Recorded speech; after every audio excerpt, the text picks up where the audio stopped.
mi sembra importante dire che questo progetto anzitutto non prevede nessun allungamento della diga foranea esistente, ma esclusivamente un rafforzamento della scogliera allo scopo di mettere in sicurezza il bacino portuale.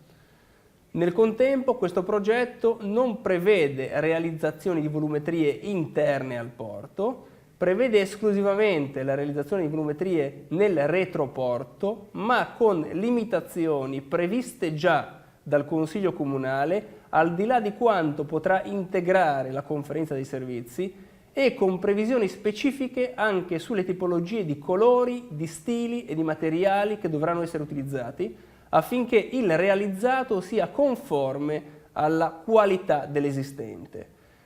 L'unico allungamento previsto è quello del mono maloncello, che è il mono nel quale attraccano attualmente i battelli, ma un allungamento di modica dimensione,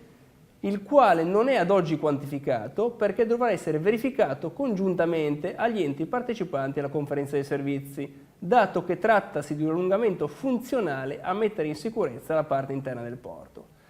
Fra l'altro, tra le prescrizioni della pubblica amministrazione nel Consiglio Comunale di ieri, fra le 47 prescrizioni, ve n'è una che è specifica per la tutela delle visuali. Abbiamo anche badato a verificare che i pontili previsti nella ristrutturazione dell'area interna del bacino del porto non vengano a precludere le visuali della gente che passeggia nell'area dei giardini a mare.